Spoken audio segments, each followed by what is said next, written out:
Vaisampayana said, King Dhritarastra, endowed with great wisdom, said to the orderly in waiting, "It is hard to see Vidura. Bring him here without delay." Dispatched by Dhritarastra, the messenger went to Kishatri and said, "O Lord, the my king desireth to see thee." Thus addressed Vidura, coming to the palace, he spoke unto the orderly, "Apprise Dhritarastra of my arrival." Thereupon the orderly went to Dhritarastra and said, "Vidura is here at thy command. He wisheth to behold thy feet. Command me as to what he is to do." Thereupon Dhritarastra said, "Let Vidura of great wisdom and foresight enter. I am never unwilling or unprepared to see Vidura." The orderly then went out and spoke unto Vidura. "Enter the inner apartments of the wise king. The king says that he is never unwilling to see thee." Having entered Dhritarashtra's chamber, Vidura said with joined hands unto that ruler of men who was then plunged in thought, "I am Vidura, arrived here at thy command. If there is anything to be done, here I am, command me." Dhritarashtra said, "Sanjaya hath come back. He hath gone away after booking me. Tomorrow he will deliver in the midst of the court a Jatasatru message. I have not been able today to ascertain what the message is of the Kuru hero. Therefore my body is burning, and that hath produced sleeplessness. Tell us what may be good for a person that is sleepless and burning. Thou art versed in both religion and prophecy. Ever since Sanjaya hath returned from the Pandavas, my heart knoweth no peace. Filled with anxiety about what he may deliver, and my senses have been disordered." Vidura said, "Sleeplessness overtaketh a thief, a lustful person, him that hath lost all his wealth, him that hath failed to achieve success, and him that is weak and hath been attacked by a strong person. I hope that none of these grave calamities have overtaken thee. I hope thou dost not grieve, coveting the wealth of others." Dhritarashtra said, "I desire to hear from thee words that are beneficial and fraught with high morality. In this haste of royal riches, thou alone art reverenced by the wise."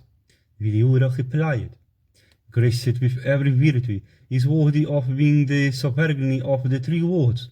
Yet, however, worthy of being kept by thy side. He was exceeded by thee. Thou art, however, possessed of qualities which are thy very reverse of those possessed by him.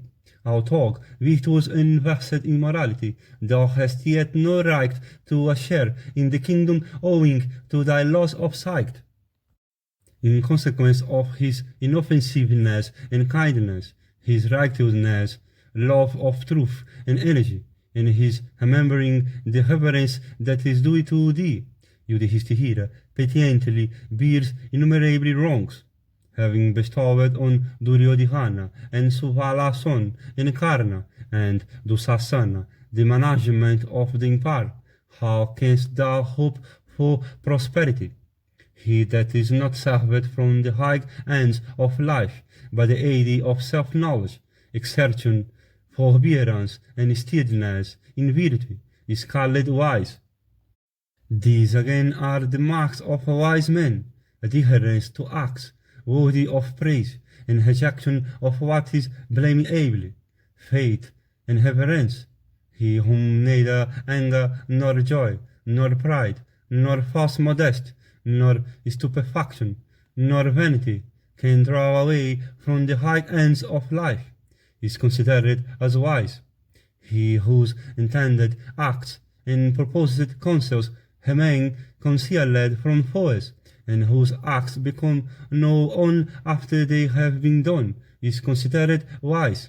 He whose purposed actions are never obstructed by heat or cold, fear or attachment, prosperity or adversity, is considered wise. He whose judgment dissociated from desire followeth both virtue and profit, and who, disregarding pleasure, chooseth such ends as are serviceable in both worlds, is considered wise.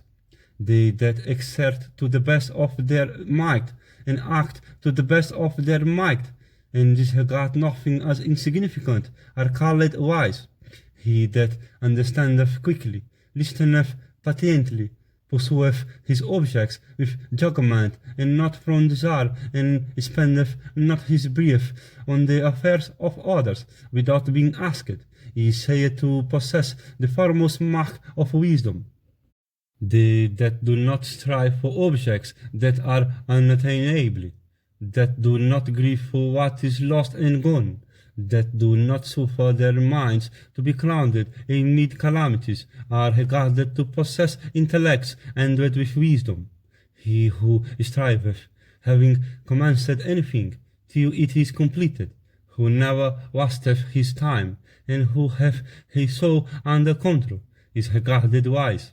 They that are wise always delight in honest deeds, do what tendeth to their happiness and prosperity, and never sneer at what is good. He who exulteth not at honours, and grieveth not at slights, and remaineth cool and unagitated, like a lake in the course of Ganga, is reckoned as wise.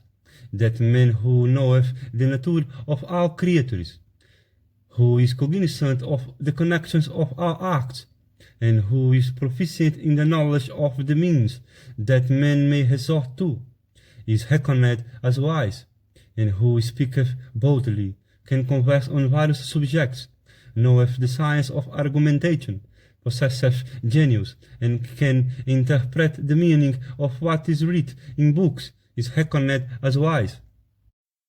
He whose studies are regulated by reason, and whose reason followeth the scriptures, and who never abstaineth from paying respect to those that are good, is called a wise man. He, on the other hand, who is ignorant of scripture, yet vain, poor, yet proud, and who resorteth to unfair means for the acquisition of his objects, is a fool. He who, forsaking his own, concerneth himself with the objects of others, and who practiseth deceitful means for serving his friends, is called a fool. He who wisheth for those things that should not be desired, and forsaketh those that may legitimately be desired, and who beareth malice to those that are powerful, is regarded to be a foolish soul. He who regardeth his foe as his friend, who hateth and beareth malice to his friend, and who committeth wicked deeds, is said to be a person of foolish soul. He who divulgeth his projects, doubteth in all things, and spendeth a long time in doing what requireth a short time, is a fool. He who doth not perform the sradha for the Pitris, nor worshippeth the deities, nor acquireth noble-minded friends, is said to be a person of foolish soul. That worst of men, who entereth a place uninvited, and talketh much without being asked, and reposeth trust on untrustworthy wigs, is a fool. That man who being himself guilt casteth the blame on others, and who talk impotent giveth vent to anger, is the most foolish of men. That man who, without knowing his own strength, and dissociated from both virtue and profit, desireth an object difficult of acquisition, without again adopting adequate means, is said to be destitute of intelligence. He who punisheth one that is undeserving of punishment, payeth homage to persons without their knowledge, and waiteth upon misers, is said to be of little sense. He that, having attained immense wealth and prosperity, or acquired learning, doth not bear himself haughtily, is reckoned as wise. who again is more heartless than he who, though possessed of affluence, yet hath himself and weareth excellent robes, himself without distributing his wealth among his dependents, while one person committeth sins, many heap the advantage resulting therefrom. It is the doer alone to whom the sin attacheth, while those that enjoy the fruit escape unhurt. When a bowman shooteth an arrow, he may or may not succeed in slaying even a single person. When an intelligent individual applieth his intelligence, it may destroy an entire kingdom with the king. Discriminating the two by means of the one, bring under thy subjection, and three by means of four, and conquering the five, and knowing the six, and abstaining from the seven. Be happy. Poison slayeth but one person, and a weapon also but one. Wicked counsels, however, destroy an entire kingdom, with king and subjects. Alone one should not partake of any savory viand, nor alone reflect on concerns of property, nor alone go upon a journey, nor alone remain awake among sleeping companions. That being who is on without a second, and whom thou hast not been able to comprehend, is truth self, and the way to heaven, even like a boat in the ocean. There is only defect in forgiving persons, and not another. That defect is that people take a forgiving person to be a weak. That defect, however, should not be taken into consideration, for forgiveness is a great power.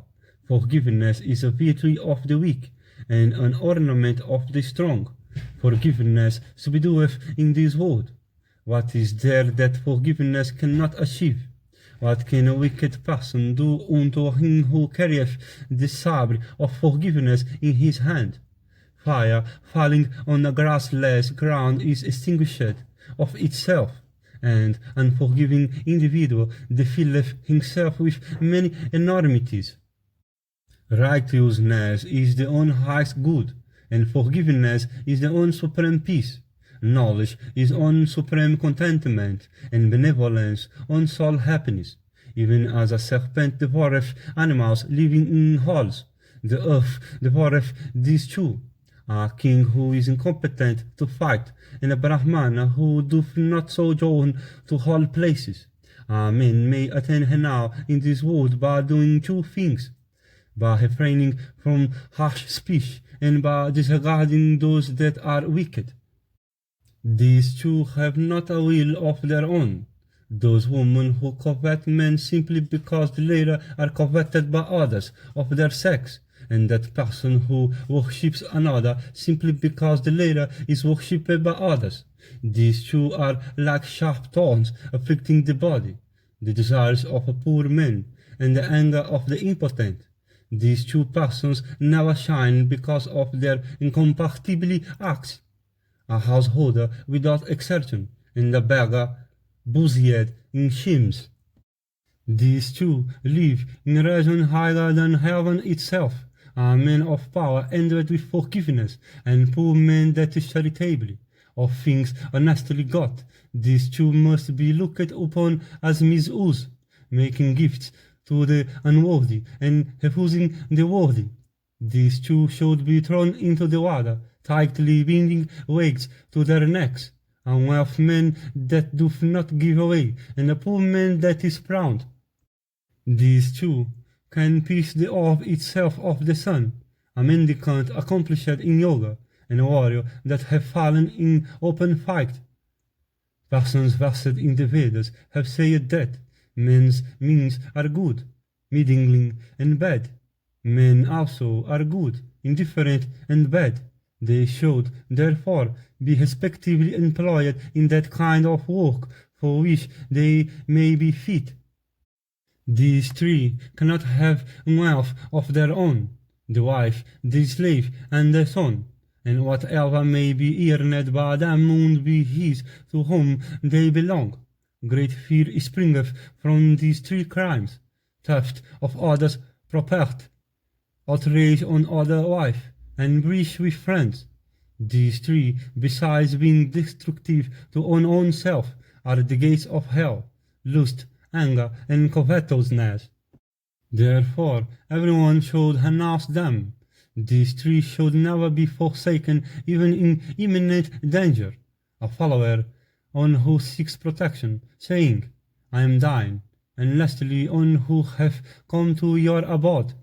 Verily, liberating a foe from distress alone amounteth in point of merit to these three taken together, conferring a boon, acquiring a kingdom, and obtaining a son.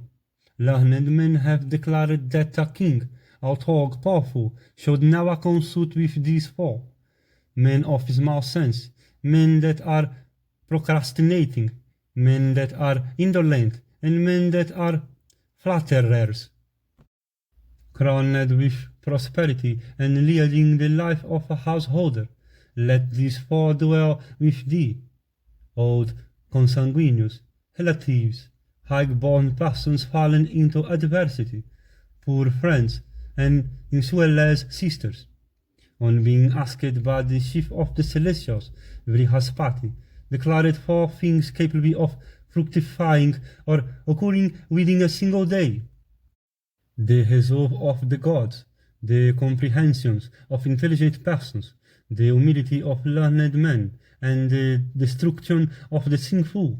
These four that are calculated to remove fear, bring on fear when they are improperly performed: the Agnihotra, the vow of silence, stud, and sacrifice. These five fires should be worshipped with regard by a person: father, mother, fire, soul, and preceptor.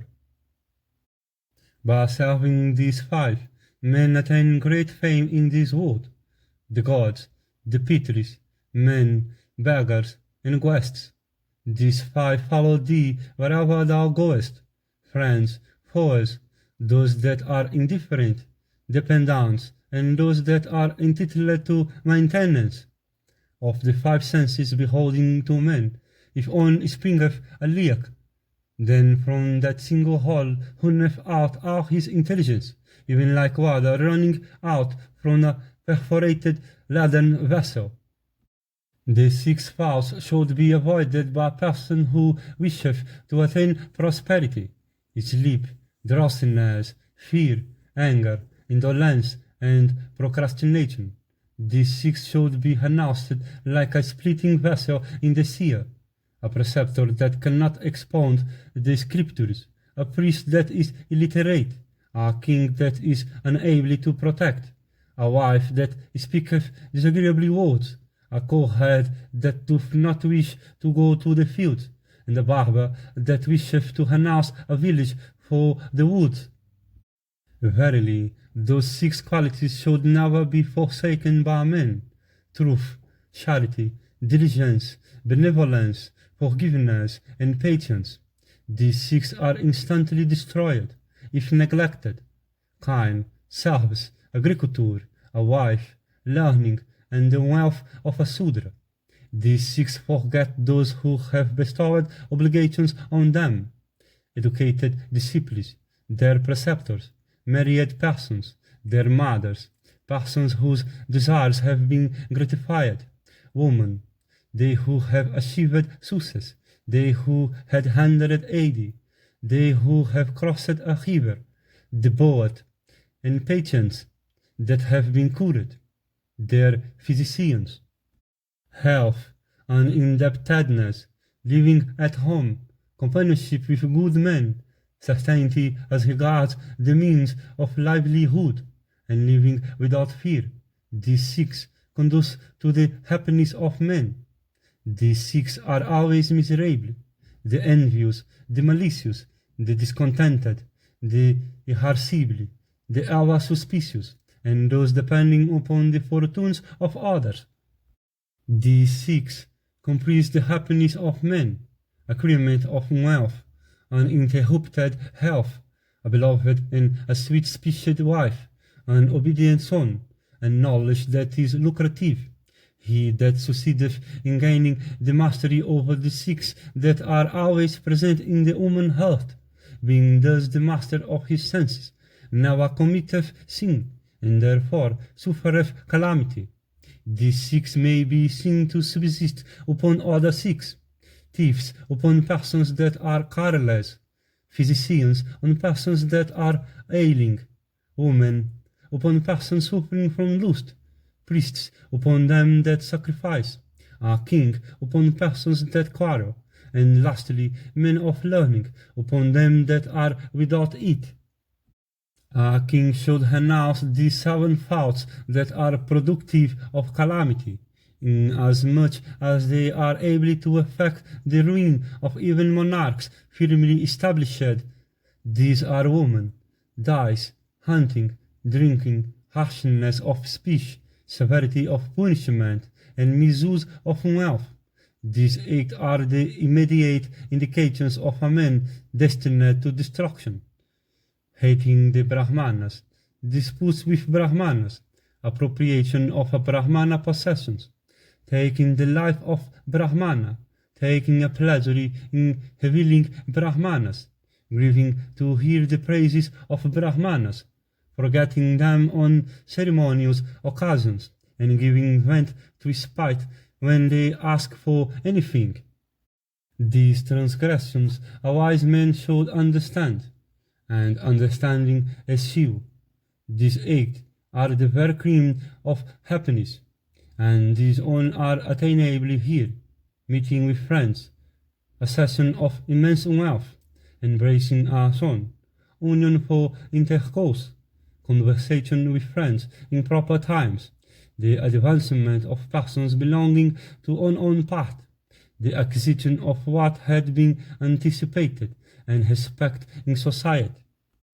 These 8 qualities glorify a man: wisdom, high birth, self-restraint, learning, prowess, moderation in speech, gift according to own power, and gratitude. This house hath 9 doors, 3 pillars, and 5 witnesses. It is presided over by the soul. That learned man who knoweth all this is truly wise. These 10 do not know what virtue is: the intoxicated, the inattentive, the having, the fatigued, the angry, the starving, the hasty, the covetous, the frightened, and the lustful. Therefore he that is wise must eschew the company of these.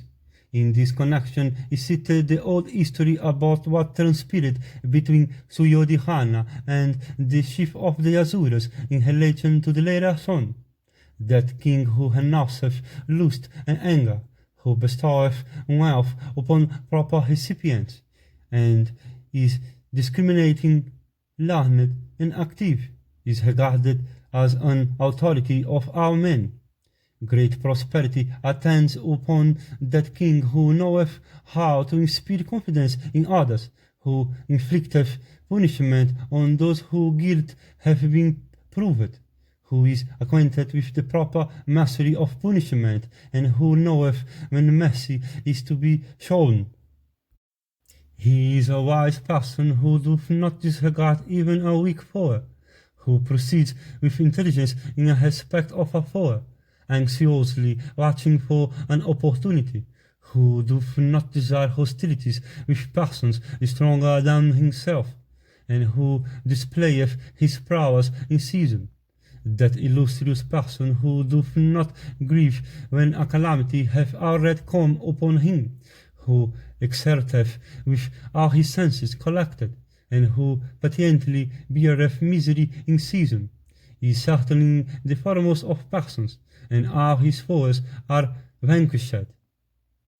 He who doth not live away from hope uselessly, who doth not make friends with sinful persons, who never outrageth another's wife, who never betrayeth arrogance, and who never committeth a theft or showeth ingratitude, or indulgeth in drinking, is always happy.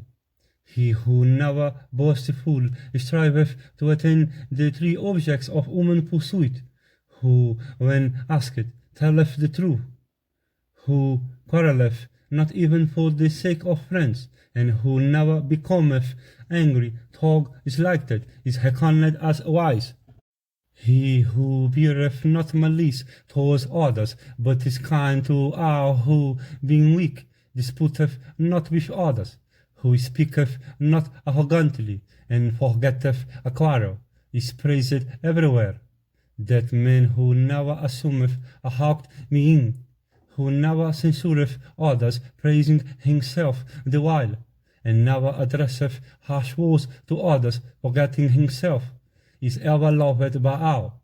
He who hacketh not up old hostilities, who behaveth neither arrogantly nor with too much humility, and who, even when distressed, never committeth an improper act, is considered by respectable men a person of good conduct. He who exulteth not at his own happiness, nor delighteth in another's misery, and who repenteth not after having made a gift, is said to be a man of good nature and conduct. He who desireth to obtain a knowledge of the customs of different countries, and also the language of different nations, and of the usages of different orders of men, knoweth at once all that is high and low, and wherever he may go, he is sure to gain an ascendance over even those that are glad. The intelligent man who relinquisheth pride, folly, insolence, sinful acts, disloyalty towards the king, crookedness of behaviors, enmity with many, and quarrel with men that are drunk, mad, and wicked, is the foremost of his species.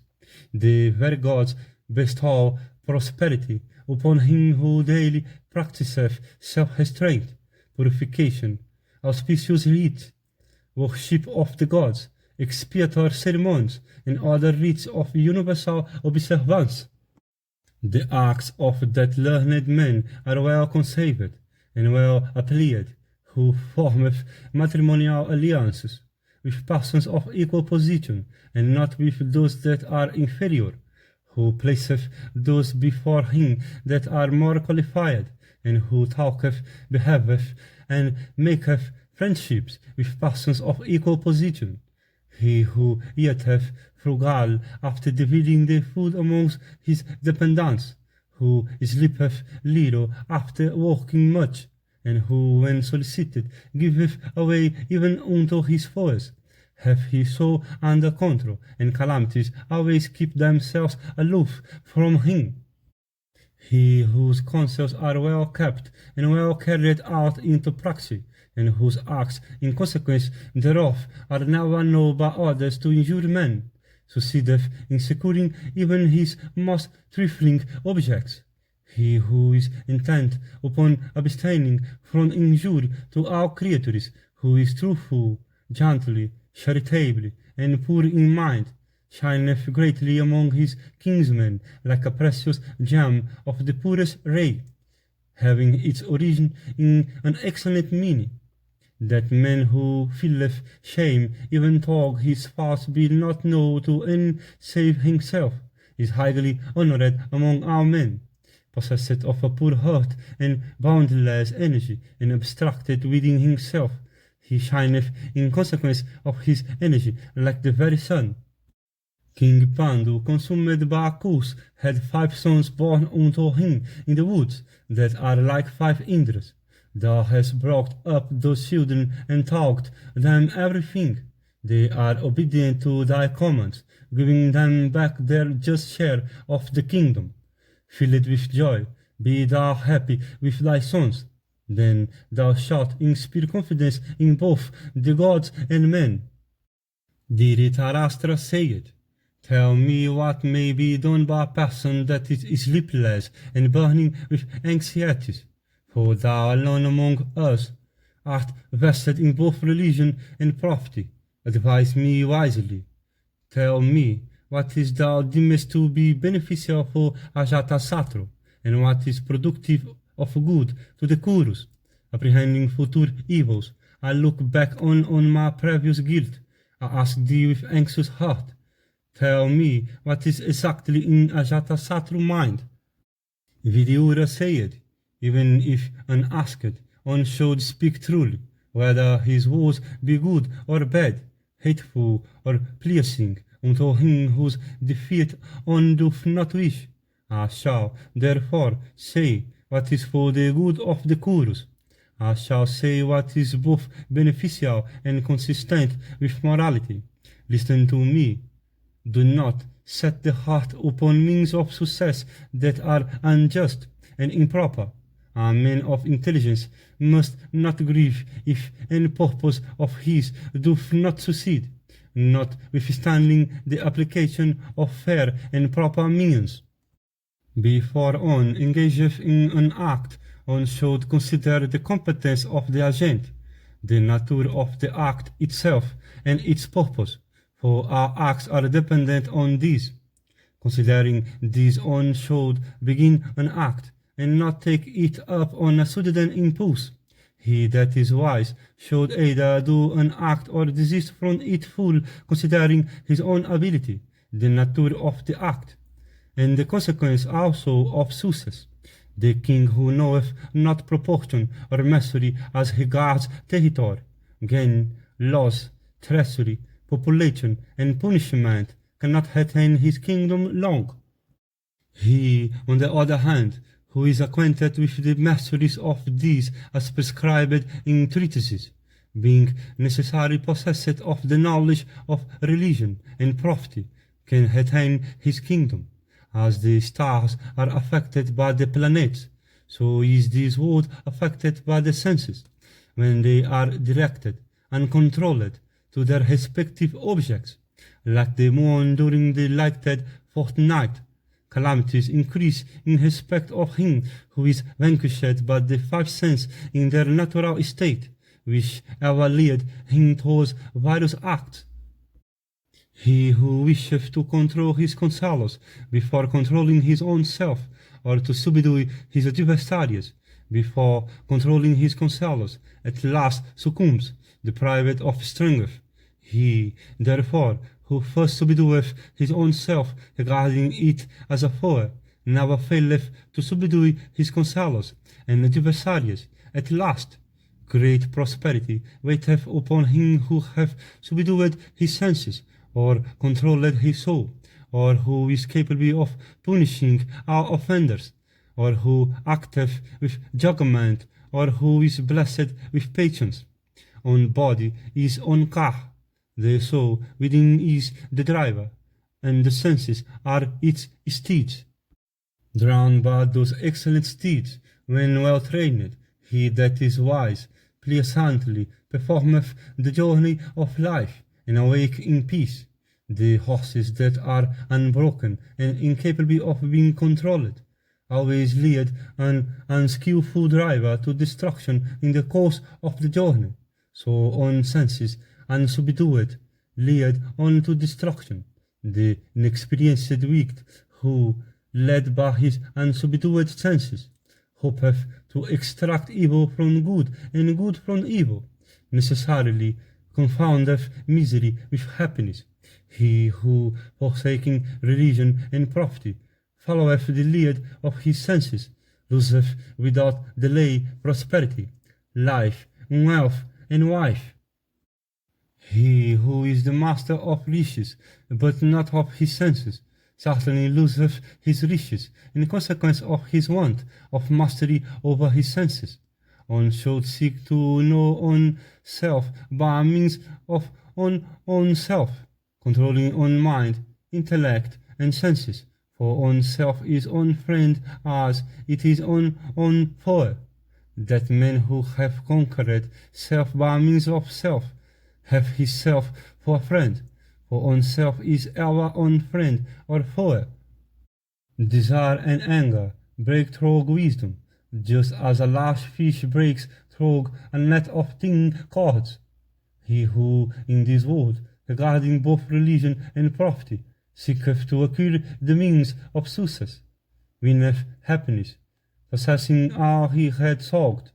He who, without subduing his five inner foes of mental origin, wisheth to vanquish other adversaries, is, in fact, overpowered by the latter. It is seen that many evil-minded kings, owing to want of mastery over their senses, are ruined by acts of their own occasioned by the loss of territory. As fuel that is wet burneth with that which is dry, so a sinless man is punished equally with the sinful in consequence of constant association with the latter. Therefore, friendship with the sinful should be avoided.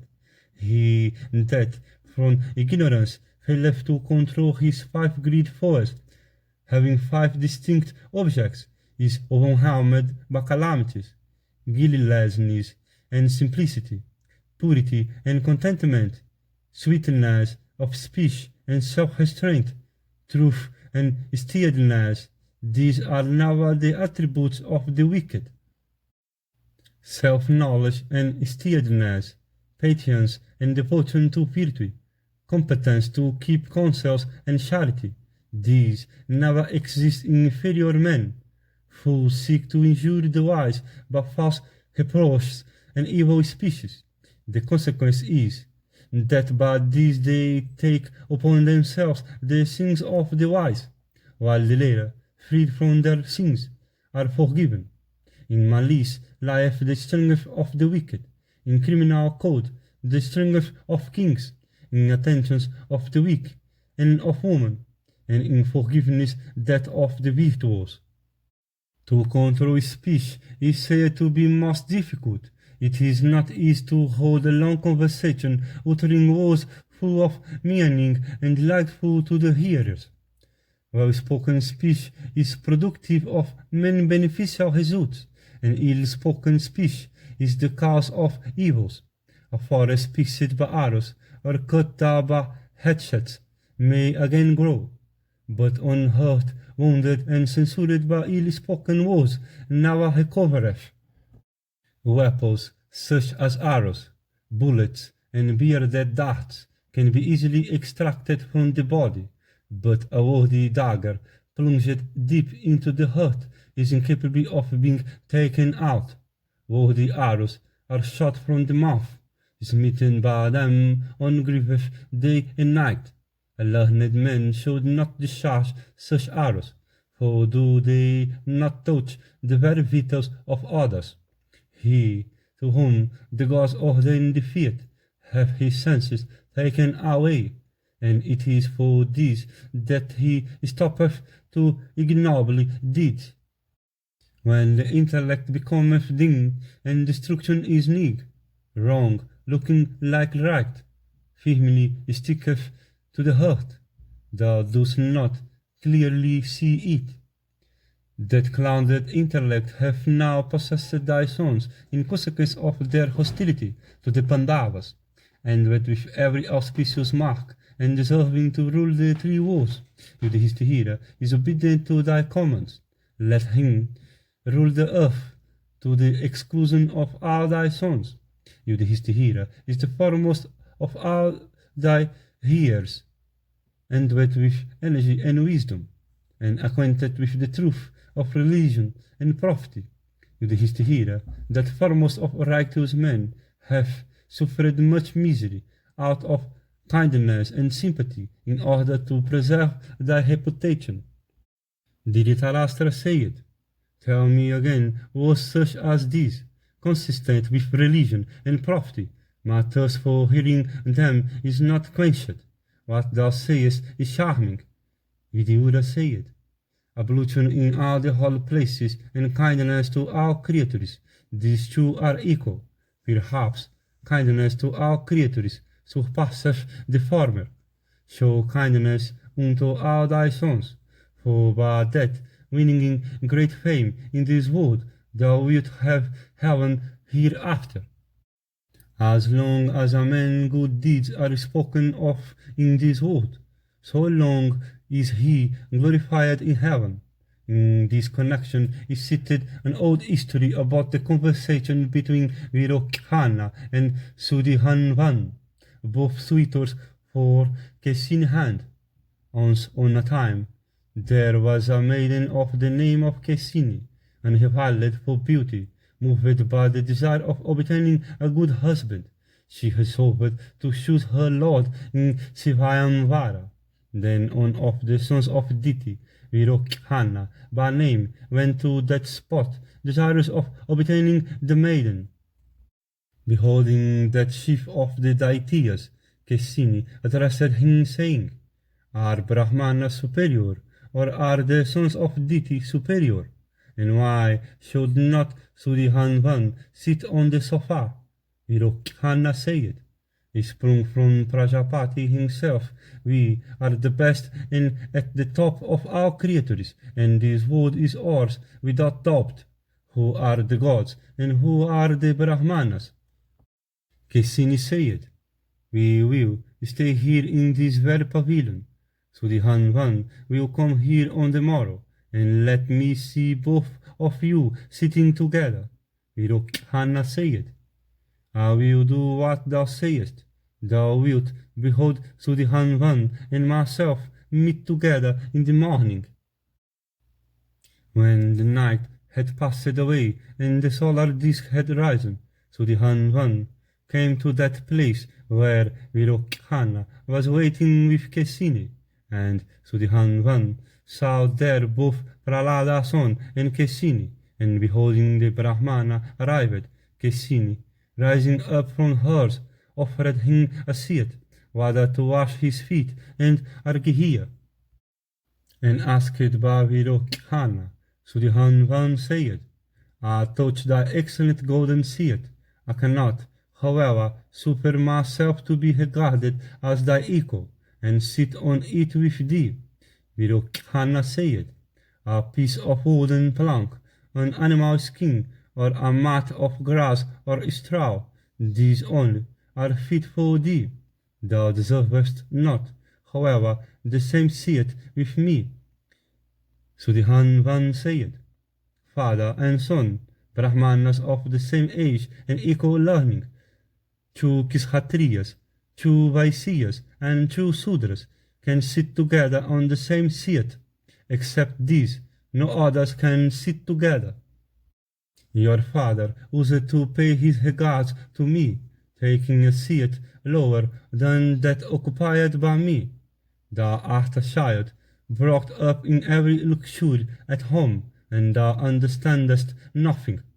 Virokhanna said, "Taking out the gold, kine, horses, and every other kind of wealth that we have among the Asuras, let us ask them this question that are able to answer." Sudhihanvan said, "Let alone your gold, kine, and heroes, making our lives the forfeit. We will ask them this question that are competent." Virokhanna said, "Wagering our lives, where shall we go? I will not appear before any of the gods, and never before any among men." Sudhihanvan said, "Having wagered our lives, we will approach thy father, for he, Prahlada, will never say an untruth even for the sake of his son." Having thus laid a wager, Virokhanna and Sudhihanvan, both moved by rage, proceeded to that place where Prahlada was, and beholding them together, Prahlada said, "These two who had never before been companions are now seen together coming hither by the same road, like two angry snakes. Have ye now become companions? Ye who were never companions before, I ask thee, has there been friendship between thee and Sudhihanvan?"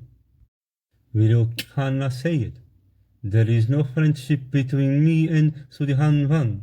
On the other hand, we have both wagered our lives.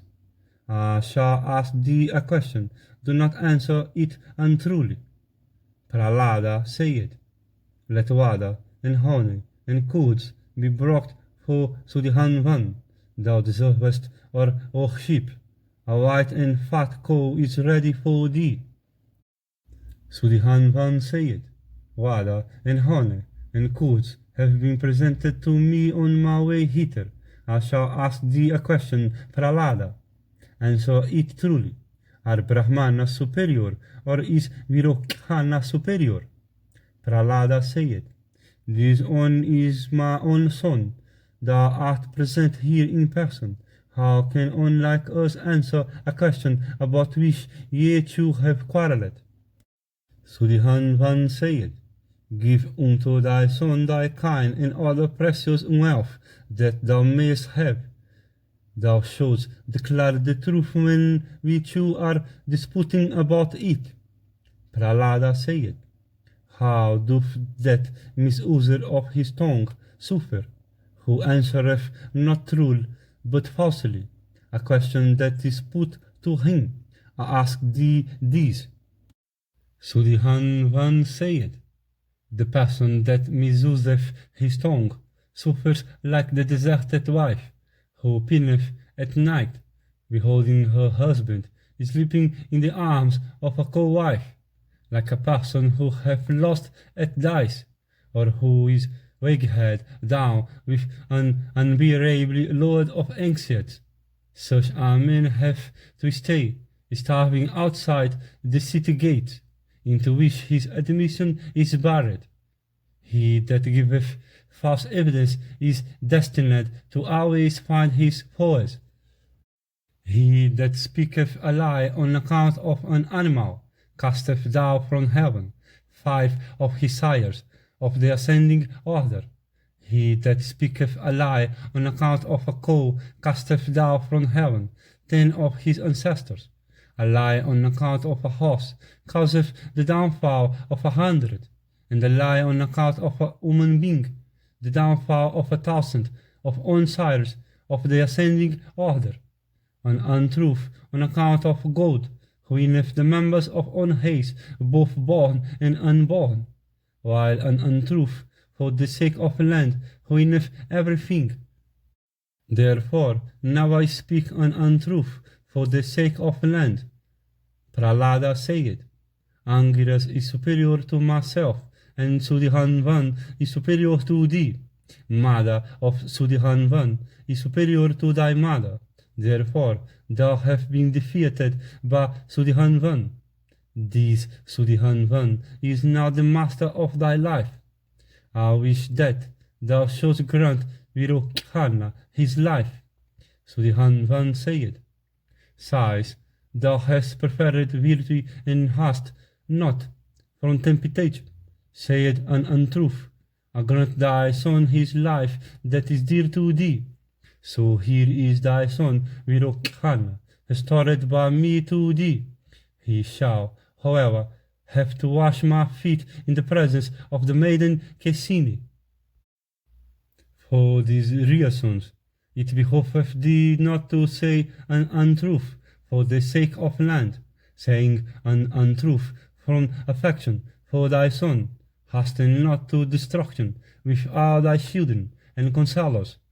The gods do not protect me, taking up clubs in their hands after the manner of herdsmen. Unto those, however, they wish to protect, they grant intelligence. There is no doubt that on objects meet with success in proportion to the attention he directs to righteousness and morality. The Vedas never rescue from sin a deceitful person living by falsehood. On the other hand, they forsake him while he is on his deathbed, like newly fledged birds forsaking their nest. Drinking, quarrels, and meet with large numbers of men, our connections with connubial disputes, and severance of relationship between husband and wife, internal dissensions, disloyalty to the king. These and all paths that are sinful should, it is said, be avoided. A palmist, a thief turned into a merchant, a fowler, a physician, an enemy, a friend, and a minstrel. These 7 are incompetent as witnesses. An agnihotra performed from motives of pride, abstention from speech, practiced from similar motives, stood and sacrificed from the same motives. These 4 of themselves innocent become harmful when practiced unduly. On that setteth fire to a dwelling house, an administrator of poison, a pander, a vendor of the summer juice, a maker of arrows, an astrologer, one that injureth friends, an adulterer, one that causeth abortion, a violator of his preceptor's bed, a brahmana addicted to drink, one that is sharp-speeched, a hacker of old swords, an atheist, a revealer of the Vedas, and taker of bribes, on whose investiture with the sacred triad has been delayed beyond the prescribed age, on that secretly slayeth cattle, and on that slayeth him who prayeth for protection. These are reckoned as equal in moral turpitude as the slayers of Brahmanas. Gold is tested by fire, a well-born person by his deportment, an honest man by his conduct. A brave man is tested during a season of panic, he that is self-controlled in times of poverty, and friends and foes in times of calamity and danger. Decrepitude destroyeth beauty, ambitious hopes, patience death, life envy, righteousness anger, prosperity companionship with the law, good behavior lust, modest and pride everything. Prosperity taketh its birth in good deeds, groweth in consequence of activity, driveth its roots deep in consequence of skill, and acquireth stability owing to self-control, wisdom, good lineage, self-control, acquaintance with the scriptures, prowess, absence of garrulity, gift to the extent of own power, and gratefulness. These 8 qualities shed a lustre upon their possessor. There is an endowment which alone can cause all these attributes to come together. The fact is, when the king honoreth a particular person, the royal favor can cause all these attributes to shed their lustre. Those 8 are indications of heaven. Of the 8, 4 are inseparably connected with the good, and 4 others are always followed by the good. The first 4, which are inseparably connected with the good, are sacrifice, gift, stud, and asceticism, while the other 4 that are always followed by the good are self-restraint, truth, simplicity, and abstention from injury to all.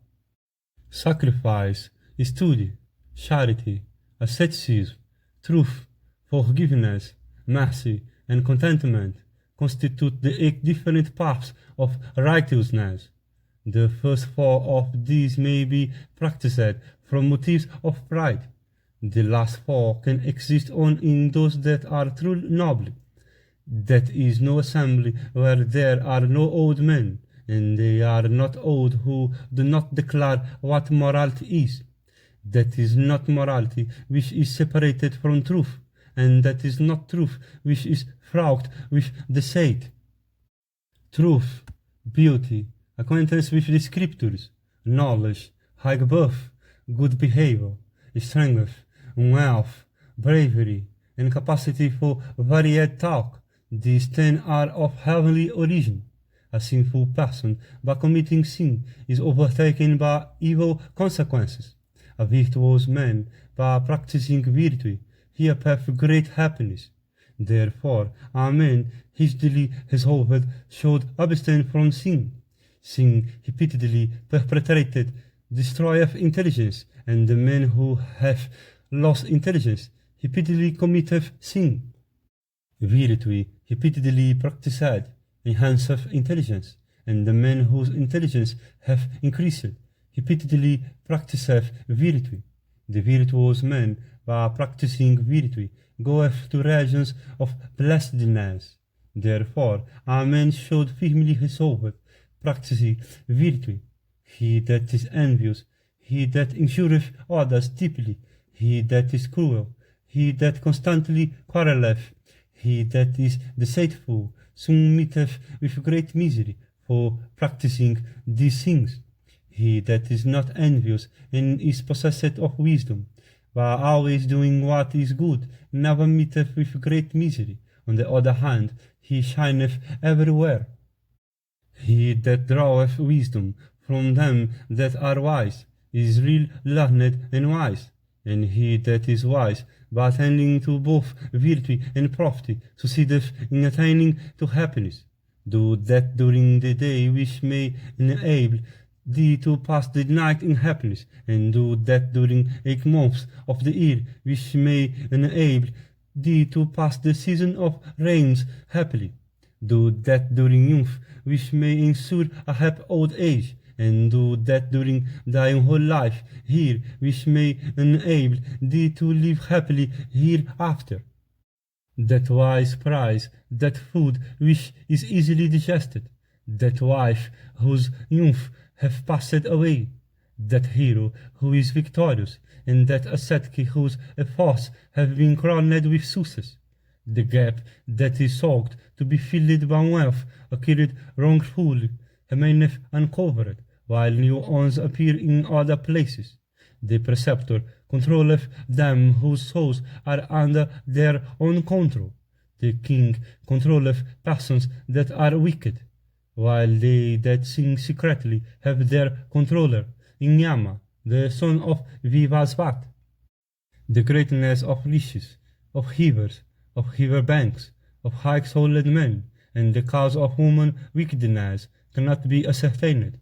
He that is devoted to the worship of the Brahmanas, he that giveth away, he that behaveth righteously towards his relatives, and the Kshatriya that behaveth nobly, rule the earth forever. He that is possessed of bravery, he that is possessed of learning, and he that knows how to protect others. These 3 are always able to gather flowers of gold from the earth. Of acts, those accomplished by intelligence are first, those accomplished by the arms second, those by the thighs, and those by bearing weights upon the head are the very worst. Reposing the care of thy kingdom on Duryodhana, on Sakuni, on foolish Dusasana, and on Karna, how canst thou hope for prosperity? Possessed of every virtue, the Pandavas depend on thee as their father. Repose thou on them as on thy sons. Vidura said. In this connection is cited the old history of the discourse between the son of Atri and the deities called Sadhiyas, is as heard by us. In days of old, the deities know by the name of Sadhiyas, questioned the highly wise and great rich of rigid vows, while the latter was wandering in the guise of one depending on eleemosynary charity for livelihood. The Sadhiyas said, We are great rich, deities know as Sadhiyas. Beholding thee, we are unable to guess who thou art. It seemeth to us, however, that thou art possessed of intelligence and self-control in consequence of acquaintance with the Scriptures. It behoveth thee to discourse to us in magnanimous words fraught with learning. The mendicant rich answered, Yea, mortals, it hath been heard by me that, by untying all the knots in the heart by the aid of tranquility, and by mastery over all the passions, and observance of true religion, one should regard both the agreeably and the disagreeably, like his own self. One should not return the slanders or reproaches of others for the pain that is felt by him who beareth silently, consumeth the slanderer, and he that beareth succeedeth in appropriating the virtues of the slanderer. Indulge not in slanders and reproaches. Do not humiliate and insult others. Quarrel not with friends. Abstain from companionship with those that are vile and low. Be not arrogant and ignoble in conduct. Avoid words that are harsh and fraught with anger. Harsh words burn and scorch the very vitals, bones, heart, and the very source of the life of man. Therefore, he that is virtuous should always abstain from harsh and angry words. That worst of men is of harsh and wrathful speech, who pierceth the vitals of others with wood thorns, beareth hell in his tongue, and should ever be regarded as a dispenser of misery to men. The man that is wise, fixed by another wood arrows, sharp-pointed and smarting like fire or the sun, should, even if deeply wounded and burning with pain, bear them patiently, remembering that the slander's merits become his. He that waiteth upon one that is good, or upon one that is wicked, upon one that is possessed of ascetic merit, or upon one that is a thief, soon taketh the colour from that companion of his, like a cloth from the dye in which it is soaked. The very gods desire his company, who, stung with reproach, returneth it not himself, nor causeth others to return it, or who, being struck, doth not himself return the blow, nor causeth other to do it, and who wisheth not the slightest injury to him that injureth him. Silence, it is said, is better than speech. If speak you must, then it is better to say the truth. If truth is to be said, it is better to say what is agreeable, and if what is agreeable is to be said, then it is better to say what is consistent with morality. A man becometh exactly like him with whom he liveth, or like him whom he regardeth, or like that which he wisheth to be. One is freed from those things from which one abstaineth, and if one abstaineth from everything, he hath not to suffer even the least misery. Such a man neither vanquisheth others, nor is vanquished by others. He never injureth nor opposeth others. He is unmoved by praise or blame. He neither grieveth nor exulteth in joy. That man is regarded as the first of his species, who wisheth for the prosperity of all, and never setteth his heart on the misery of others, who is truthful in speech, humble in behavior, and hath all his passions under control. That man is regarded as a mediocre in goodness, who never consoleth others by saying what is not true, who giveth having promised, and who keepeth an eye over the weakness of others.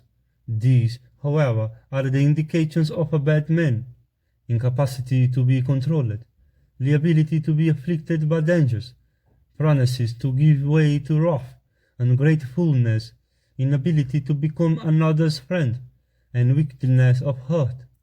He is the worst of men, who is dissatisfied with any good that may come to him from others, who is suspicious of his own self, and who driveth away from himself all his true friends. He that desireth prosperity to himself should wait upon them that are good, and at times upon them that are indifferent, never upon them that are bad. He that is wicked earneth wealth, it is true, by putting forth his strength, by constant effort, by intelligence, and by prowess. He can never win honest fame, nor can he acquire the virtues and manners of high families. The Dhritarastra saith, the gods, they that regard both virtue and property without swerving from either, and they that are possessed of great learning, express a liking for high families. I ask thee this question: what are those families that are called high? Vidura said, asceticism, self-restraint, knowledge of the Vedas, sacrifices, poor marriages, and gifts of food. Those families in which these seven exist or are practiced duly are regarded as high. There are high families who deviate not from the right course, whose deceased ancestors are never pained, who shall full practice all the virtues, who desire to enhance the poor fame of the line in which they are born, and who avoid every kind of falsehood. Families that are high, fall down and become low owing to the absence of sacrifices, in poor marriages, abandonment of the Vedas, and insulting offered to Brahmanas. High families fall off and become low owing to their members disregarding or speaking ill of Brahmanas, or to the misappropriation of what had been deposited with them by others. Those families that are possessed of members, wealth, and kind are not regarded as families if they be wanting in good manners and conduct, while families wanting in wealth, distinguished by manners and good conduct, are regarded as such and win great reputation. Therefore, should good manners and good conduct be maintained with care, for as regards wealth, it cometh or goeth. He that is wanting in wealth is not real wanting, but he that is wanting in manners and conduct is real in want. Those families that abound in kine and other cattle and in the produce of the field are not real worthy of regard and fame, if they be wanting in manners and conduct. Let none in your haste be a fomenter of quarrels, none serve a king as minister, none steal the wealth of others, none provoke intestine dissensions, none be deceitful or false in behavior, and none eat before serving the riches, the gods, and guests. He in your haste, who slayeth Brahmanas, or entertaineth feelings of aversion towards them, or impedeth, or otherwise injureth agriculture, doth not deserve to mix with us. Straw, ground, water, and fourthly sweet words. These are never wanting in the houses of the good. Virtuous men devoted to the practice of righteous acts, when desirous of entertaining, have these things ready for being offered with reverence. As the sandal tree, tall ding, is competent to be waked with timbers of other trees, cannot, so they that belong to high families are always able to build the weight of great cares, which ordinary men cannot. He is not friend, whose anger inspireth fear, or who is to be waited upon with fear. He, however, on whom one can repose confidence as on a father, is a true friend. Other friendships are nominal connection. He that beareth himself as a friend, even though unconnected by birth of blood, is a true friend, a real refuge, and a protector. He whose heart is unsteered, or who doth not wait upon the aged, or who is of a hasteless disposition, cannot make friends.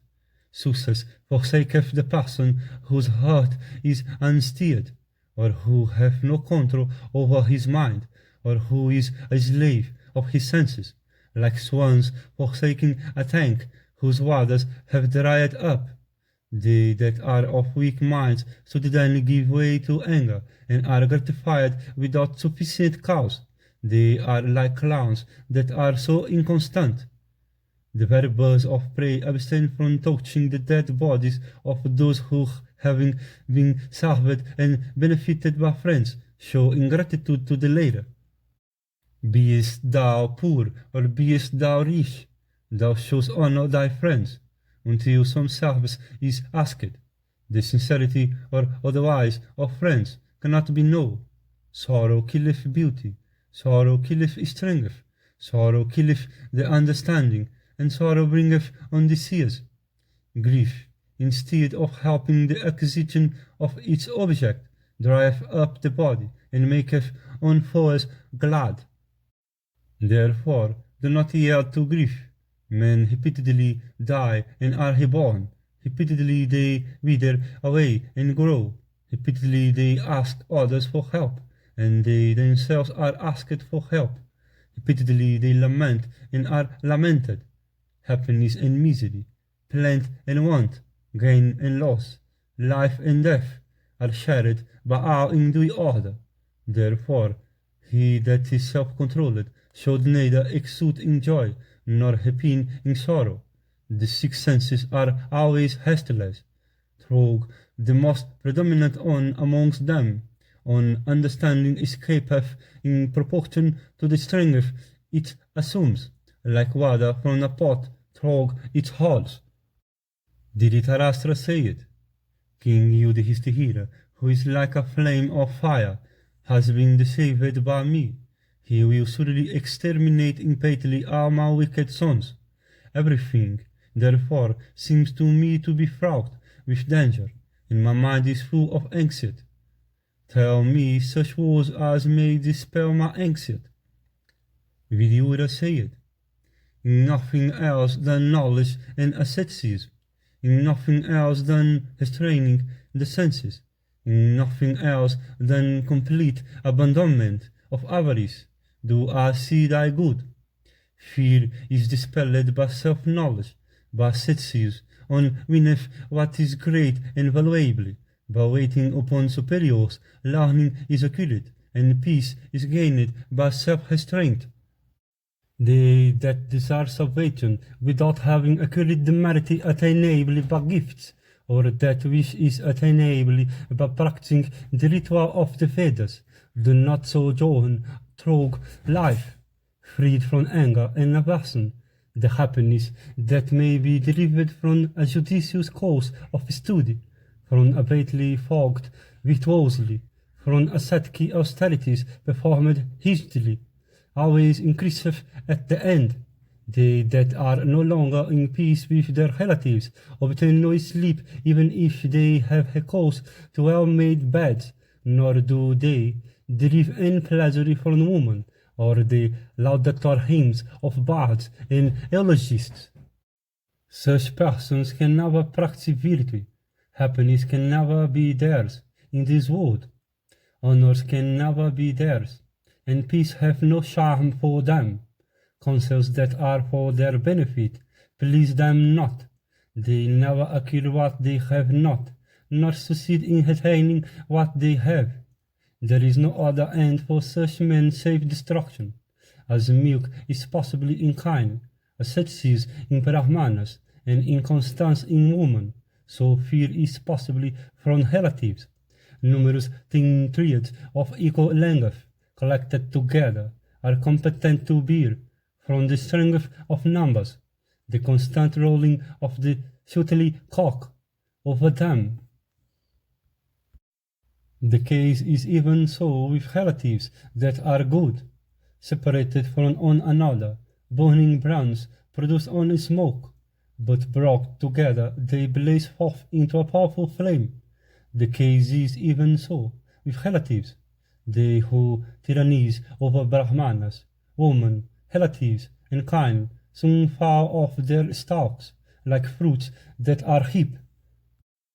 And the tree that stands single, tall, gigantic, and strong, and deep-rooted, hath its trunk soon smashed and twisted by mighty wind. Those trees, however, that grow in close compact are competent, owing to mutual dependence, to resist winds more violent still. Thus he that is single, however, endowed with all the virtues, is regarded by foes as capable of being vanquished like an isolated tree by the wind. Relatives, again, in consequence of mutual dependence and mutual aid, grow together like lotus stalks in a lake. These must never be slain. Brahmanas, kind, relatives, children, women, those whose food is eaten, and those that yield by asking for protection. Without wealth, no good quality can show itself in a person. If, however, thou art in health, thou canst achieve thy good, for he is dead who is unhealthy and ill. Anger is a kind of bitter, pungent, acrid, and hot drink, painful in its consequences. It is a kind of head ash, not born of any physical illness, and they that are unwise can never digest it, though thou swallow it up and obtain peace. They that are tortured by disease have no liking for enjoyment, nor do they desire any happiness from wealth. The sick, filled with sorrow, know not what happiness is, or what the enjoyments of wealth are. Beholding Draupadi, one at dice, I told thee before these words. They that are honest avoid deceit in play, therefore stop Duryodhana. Thou didst not, however, act according to my words. That is not strength which is opposed to softness. On the other hand, strength mixed with softness constitutes true policy, which should ever be pursued. That prosperity which is dependent on crookedness alone is destined to be destroyed. That prosperity which depends on both strength and softness descends to sons and grandsons intact. Let thy sons cherish the Pandavas, and the Pandavas cherish thy sons. Let the Kurus and the Pandavas, both having same friends and same foes, live together in happiness and prosperity. Thou art today the refuge of the sons of Kuru. The race of Kuru is dependent on thee. Preserving thy fame unsullied, cherish thou the children of Pandu, afflicted as they are with the sufferings of exile. Make peace with the sons of Pandu. Let not thy foes discover thy halls.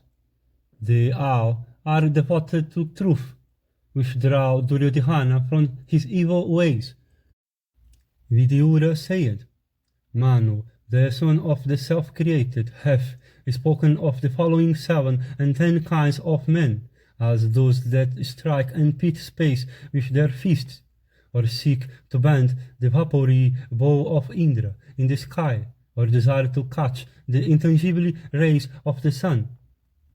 These 7 and 10 kinds of foolish men are as follow. He who seeketh to control a person that is incapable of being controlled. He who is content with small gains. He who humbly pays court to enemies. He who seeks to restrain woman's frailty. He who asketh him for gifts who should never be asked. He who boasteth having done anything. He who, born in a high family, perpetrateth an improper deed. He who, being weak, always wageth hostilities with one that is powerful. He who talketh to a person, listening scoffingly. He who desireth to have that which is unattainable. He who, being a father-in-law, jesteth with his daughter-in-law. He who boasteth at having his alarms dispelled by his daughter-in-law. He who scattereth his own seeds in another's field. He who speaketh ill of his own wife. He who, having received anything from another, saith that he doth not remember it. He who, having given away anything in wars in high places, boasteth at home when asked to make good his words. And he who striveth to prove the truth of what is false. The envoys of Yama, with noses in hand, drag those persons to hell. One should behave towards another just as that other behaveth towards him. Even this is consistent with social polity. One may behave deceitfully towards him that behaveth deceitfully, but honestly towards him that is honest in his behavior.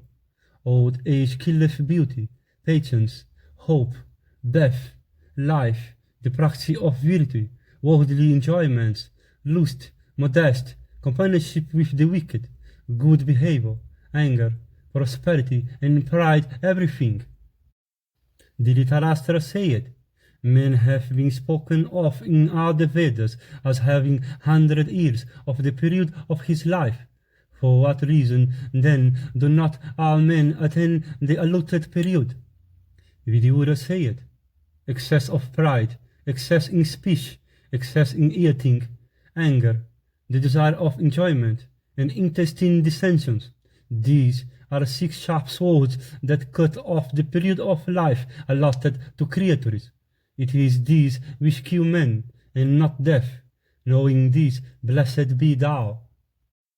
He who appropriates to himself the wife of one who hath confided in him, he who violates the bed of his preceptor, that Brahmana who becomes the husband of a Sudra woman, or drinks wines, he who commandeth Brahmanas, or becometh their master, or taketh away the lands that support them, and he who taketh the lives of those who yield asking for protection, are all guilty of the sin of slaying Brahmanas. The Vedas declare that contact with these requires expiation. He that accepts the teaching of the wise, he that is acquainted with the rules of morality, he that is liberal, he that eateth having first dedicated the food to the gods and Pitris, he that envieth none, he that is incapable of doing anything that injureth others, he that is grateful, truthful, humble, and learned, succeedeth in attaining to heaven. They are abundant, that can always speak agreeably words. The speaker, however, is hard, as also the hearer, of words that are disagreeably but medicinal. That man who, without regarding what is agreeably or disagreeably to his master, but keeping virtue alone in view, saith what is unpalatable, but medicinal, through a death to the strength of the king. For the sake of the family, a member may be sacrificed. For the sake of a village, a family may be sacrificed. For the sake of a kingdom, a village may be sacrificed. And for the sake of one soul, the whole earth may be sacrificed. One should protect his wealth in view of the calamities that may overtake him. By his wealth, one should protect his wives, and by both his wealth and wives, one should protect his own self. From very olden times it hath been seen that gambling provoketh quarrels. Therefore, he that is wise should not resort to it even in jest. At the time of that gambling match, I told thee, this is not proper, but like medicine to a sick man, those words of mine were not agreeably to thee. Thou desirest to vanquish the sons of Pandu, who are just as peacocks of variegated plumage, whereas thy sons are all as crows. Forsaking lions, thou art protecting jackals. When the time cometh, thou wilt have to grieve for all this.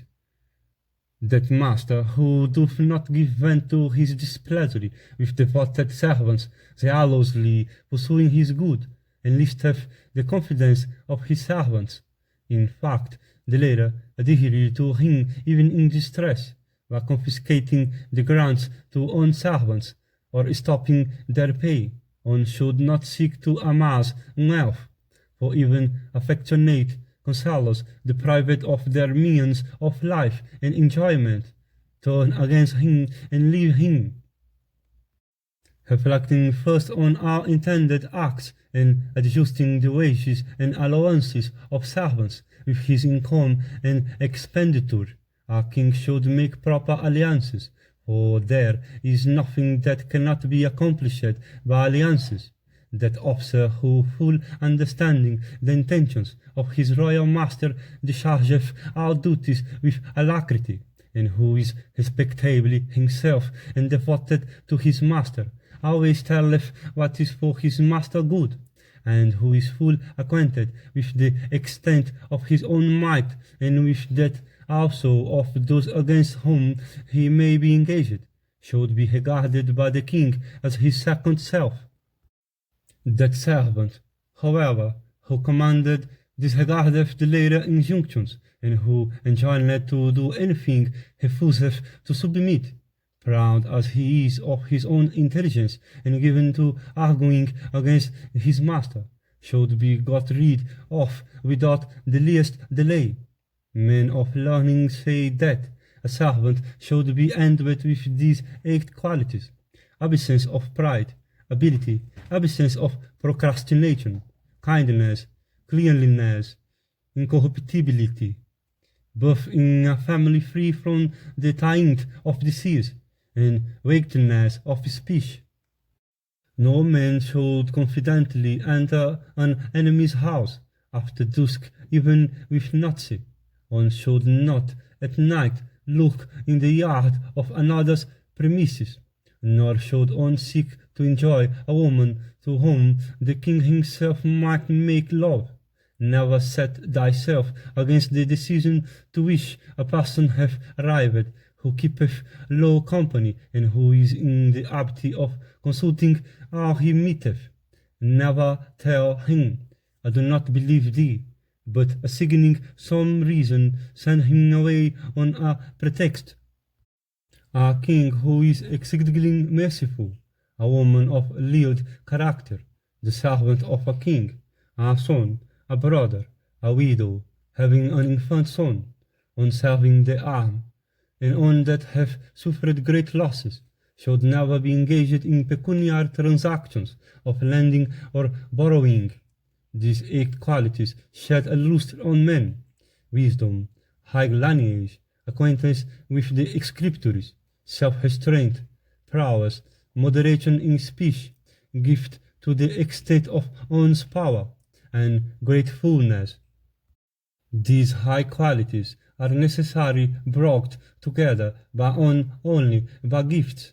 When the king favours a person, that incident bringeth in all others and holdeth them together.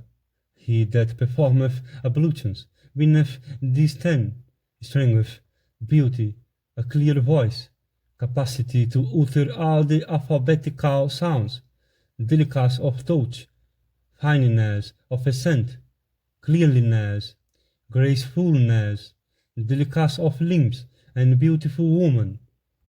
He that eateth sparingly winneth these 6: health, long life, and ease. His progeny also becometh health, and nobody approacheth him for gluttony. One should not give shelter to these in his house. One that always acteth improperly, one that eateth too much, one that is hated by all, one that is exceedingly deceitful, one that is cruel, one that is ignorant of the proprieties of time and place, and one that dresseth indecently.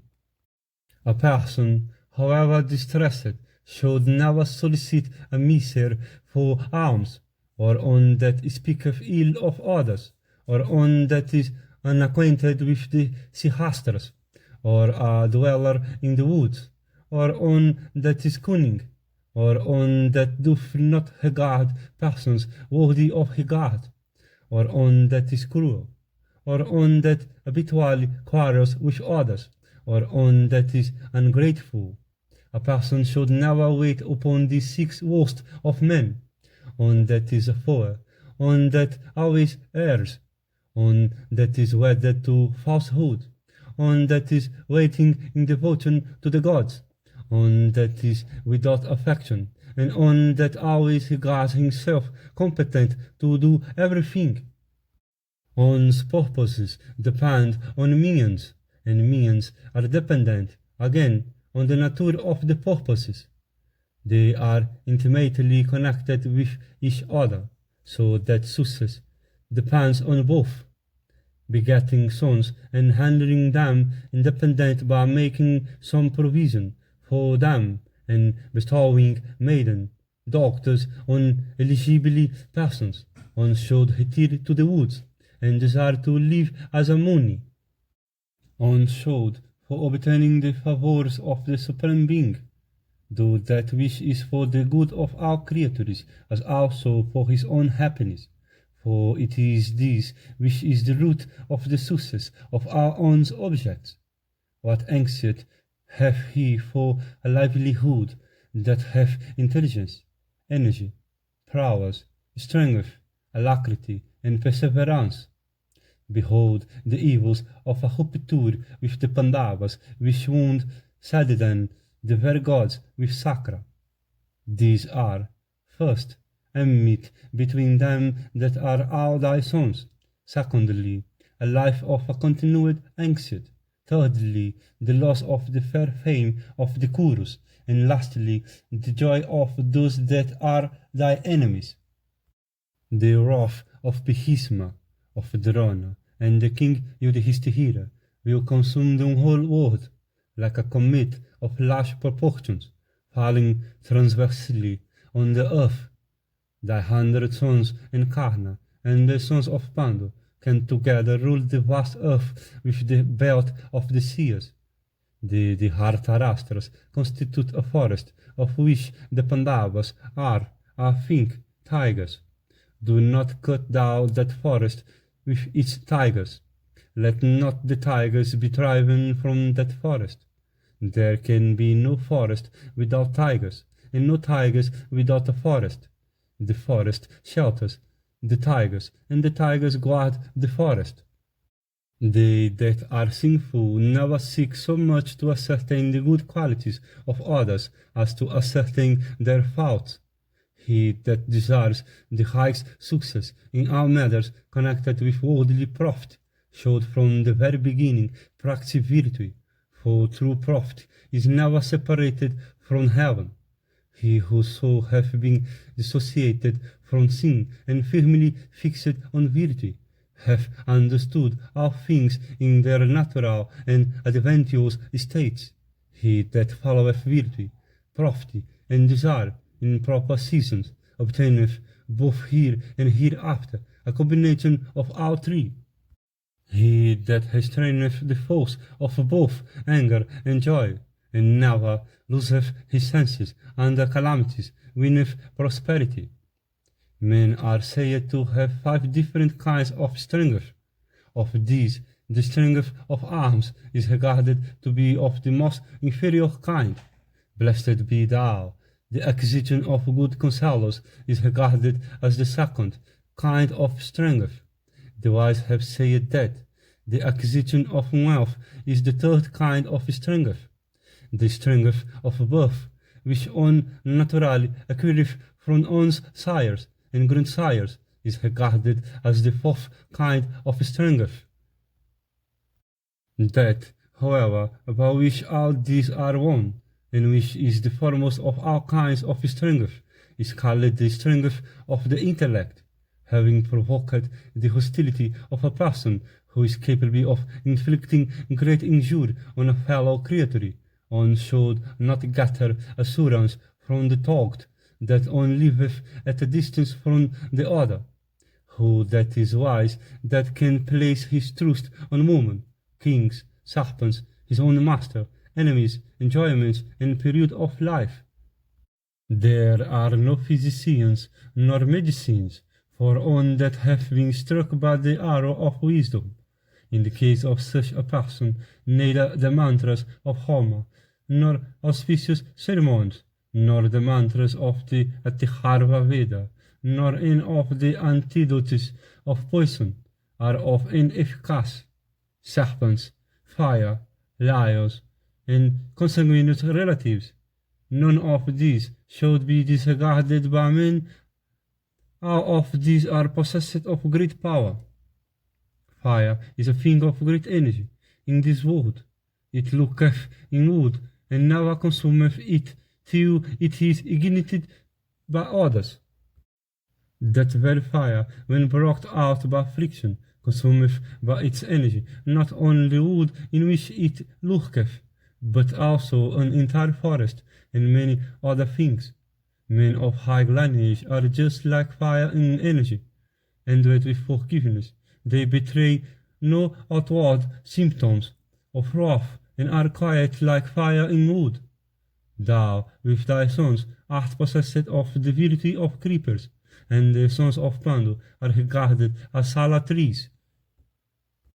A creeper never groweth unless there is a large tree to twine round. Thy son is a forest. Know that the Pandavas are the lions of that forest. Without its lions, the forest is doomed to destruction, and lions are doomed to destruction without the forest. Vidura said, the heart of a young man, when an aged and venerable person cometh to his house, soareth aloft, by advancing forward and saluting him, he getteth it back. He that is self-controlled, first offering a seat, and bringing water, and causing his guests' feet to be washed, and making the usual inquiries of welcome, should then speak of his own affairs, and taking everything into consideration, offer him food. The wise have said that man liveth in vain in whose dwelling a Brahmana, conversant with mantras, doth not accept water, honey, and curds, and kine, from fear of being unable to appropriate them, or from miserlines and unwillingness with which the gifts are made. A physician, a maker of arrows, even on that have given up the vow of Brahmacharya before it is completed. A thief, a crooked-minded man, a Brahmana that drinks, on that causeth miscarriage, on that liveth by serving in the arm, and on that selleth the Vedas. When arrived as a guest, however undeserving he may be, the offer of water should be regarded as exceedingly dear. A Brahmana should never be a seller of salt, of crooked food, curds, milk, honey, oil, clarified butter, sesame, meat, fruits, roots, pot herbs, dyed cloths, all kinds of perfumery, and triacly. He that never giveth way to anger, he that is above grief, he that is no longer in need of friendship and quarrels, he that disregardeth both praise and blame, and he that standeth aloof from both what is agreeably and disagreeably, like one perfectly withdraw from the world, is a real yogin of the Bhikkhushu order.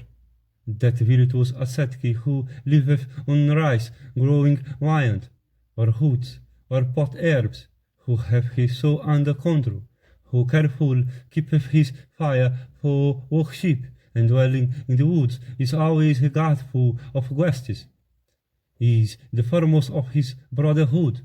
Having wronged an intelligent person, one should never gather assurance from the fact that one liveth at a distance from the person wronged.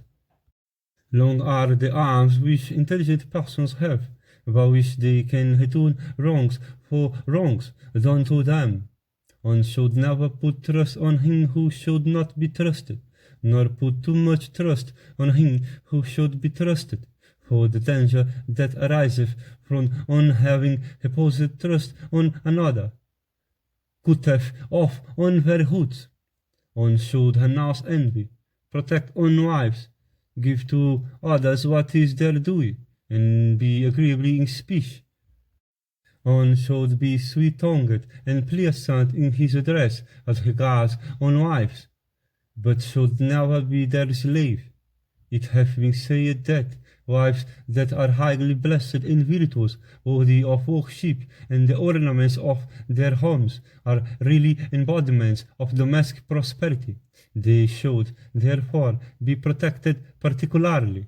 One should devolve the looking over of his inner apartments on his father, of the kitchen, on his mother, of the kine, on somebody he looks upon as his own self. But as regards agriculture, one should look over it himself. One should look after guests of the trader caste through his servants, and those of the Brahmana caste through his sons. Fire hath its origin in water, Kshatriyas in Brahmanas, and iron in stone. The energy of those can affect all things, but is neutralized as soon as the things come in contact with their progenitors. Fire lieth concealed in wood, without showing itself externally. Good and forgiving men, born of high families and endowed with fiery energy, do not betray any outward symptoms of what is within them. That king whose counsels cannot be known by either outsiders or those about him, but who knoweth the counsels of others through his spies, enjoyeth his prosperity long. One should never speak of what one intends to do, let anything thou doest in respect of virtue, profit, and desire be not known till it is done. Let counsels be not divulged, standing on the mountain top, or on the terrace of a palace, or proceeding to a wilderness, devoid of trees and plants, one should in secrecy mature his counsels. Neither a friend who is without learning, nor a learned friend who hath no control over his senses, deserveth to be a repositor of state secrets. Never make on thy minister without examining him well, for a king finances and the keeping of his counsels both depend on his minister. That king is the foremost of rulers, whose ministers know his acts in respect of virtue, profit, and desire, on after they are done. The king whose counsels are kept close, without doubt, commandeth success. He that from ignorance committeth acts that are censurable, loseth his very life in consequence of the untoward results of those acts. The doing of acts that are praiseworthy is always attended with ease. Omission to do such acts leadeth to repentance, as a Brahmana without having studied the Vedas is not fit to officiate at a Sradha. So he that hath not heard of the Sikhs deserveth not to take part in political deliberations. He that hath an eye upon increase, decrease, and surplus, he that is conversant with the 6 means, and knoweth his own self, he whose conduct is always applauded, bringeth the whole earth under subjection to himself. He whose anger and joy are productive of consequences, he who looketh over personal what should be done, he who hath his treasury under his own control, bringeth the whole earth under subjection to himself. The king should be content with the name he wins and the umbrella that is held over his head. He should divide the wealth of the kingdom among these that serve him. Alone he should not appropriate everything. A Brahmana knoweth a Brahmana, the husband understandeth the wife, the king knoweth the minister, and monarchs know monarchs. A foe that deserveth death, when brought under subjection, should never be set free. If one be weak, one should pay court to one foe that is stronger, even if the latter deserves death. But one should kill that foe as soon as one commandeth sufficient strength, for if not killed, dangers soon arise from him. One should, with an effort, control his wrath against the gods, kings, Brahmanas, old men, children, and those that are helpless. He that is wise should avoid unprofitable quarrels, such as fools one engage in. But these one winneth great fame in this world, and avoideth misery and unhappiness. People never desire him for a master whose grace is fruitless, and whose wrath goeth for nothing, like woman never desiring him for a husband who is a eunuch. Intelligence doth not exist for the acquisition of wealth, nor is idleness the cause of adversity. The man of wisdom one knoweth, and not others, the cause of the diversities of condition in this world. The fool always disregardeth those that are elderly in years, and eminent in conduct, and knowledge, intelligence, wealth, and lineage. Calamities soon come upon them that are of wicked disposition, devoid of wisdom, envious, or sinful, foul-tongued, and wrathful. Absence of deceitfulness, gift, observance of the established rules of intercourse, and speech well controlled, bring all creatures under subjection. He that is without deceitfulness, he that is active, grateful, intelligent, and guileless, even if his treasury be in pit, obtaineth friends, conselhos, and servants. Intelligence tranquility of mind, self-control, purity, absence of harsh speech and unwillingness to do anything disagreeably to friends. These 7 are regarded as the fuel of prosperity flame. That wretch who doth not give to others their due, who is of wicked soul, who is ungrateful and shameless, should be avoided. The guilty person who provoketh another about him that is innocent cannot sleep peaceful at night, like a person passing the night with a snake in the same home. They who, upon being angry, endanger one's possessions and means of acquisition, should always be propitiated like the very gods. Those objects that depend upon women, careless persons, men that have fallen away from the duties of their caste, and those that are wicked in disposition, are doubtful of success. They sink helplessly, like a haft made of stone, who have a woman, a deceitful person, or a child for their guide. They that are competent in the general principles of work, talk not in particular kinds of work, are regarded by men as learned and wise, for particular kinds of work are subsidiary. That man who is highly spoken of by swindlers, mimes, and women of ill fame is more dead than alive. Forsaking these mighty bowmen of immeasurable energy, the son of Pandu, thou hast devolved on Duryodhana the cares of a mighty empire. Thou shalt, therefore, soon see that swelling affluence fall off like a valley fallen off from the tree wood. Dhritarastra said, man is not disposer of either his prosperity or adversity. He is like a wounded doll moved by strings. Indeed, the Creator hath made man subject to destiny. Go on telling me, I am attentive to what thou sayest. Vidura said, by speaking words out of season, even Vrihaspati himself incurreth reproach and the charge of ignorance. One becometh agreeably by gift, another by sweet words, a third by the force of incantation and drugs. He, however, that is naturally agreeably always remaineth so. He that is hated by another is never regarded by that other as honest or intelligent or wise. One attributeth everything good to him one loveth, and everything evil to him one hateth. As soon as Duryodhana was born, I told thee, thou shouldst abandon this own son, for by abandoning him thou wouldst secure the prosperity of thy 100 sons, and by keeping him destruction would overtake thy 100 sons. That gain should never be regarded highly, which leadeth to loss. On the other hand, that loss even should be regarded highly, which would bring on gain.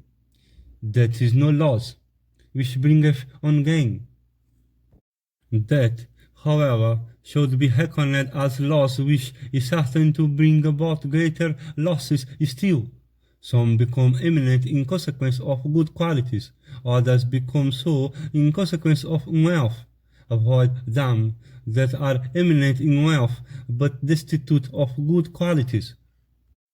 Dhritarastra said, all that you sayest is proved by the wise, and is for my future good. I dare not, however, abandon my son. It is well known that, where there is righteousness, there is victory. Vidura said, he that is graced with every virtue, and is endowed with humility, is never indifferent to even the minutest sufferings of living creatures.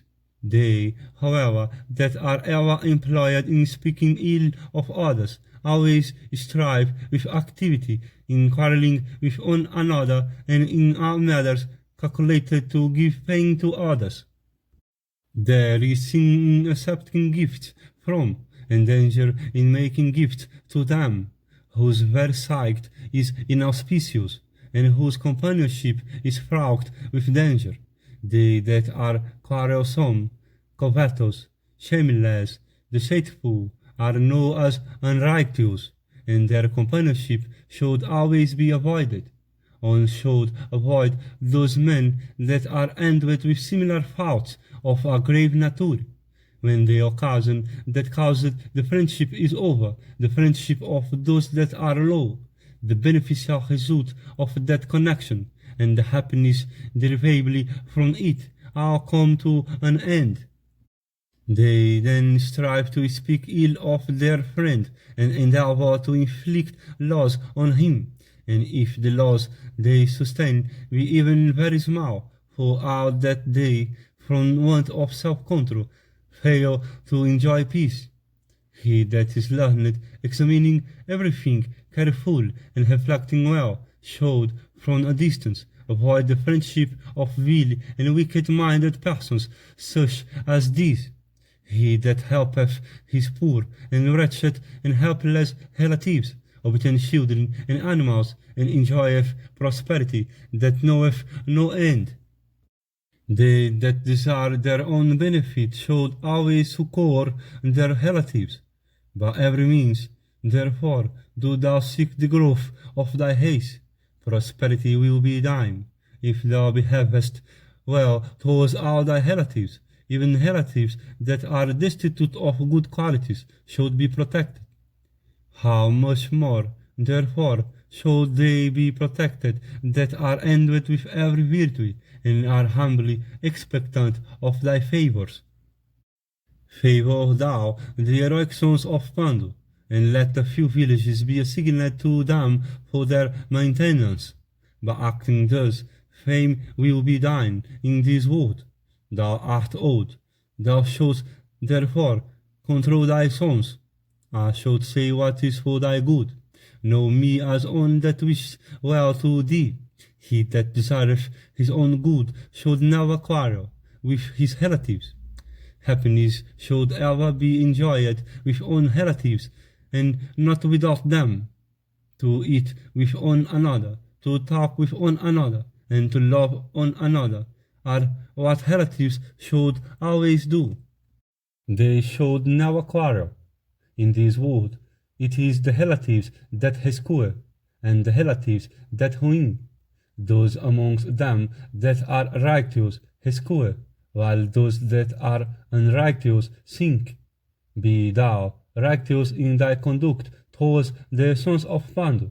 Surrounded by them, thou won't be incomparably by thy foes. If a relative shrinks in the presence of a prosperous relative, like a deer at sight of a hunter, armed with arrows, then the prosperous relative have to take upon himself all the sins of the other.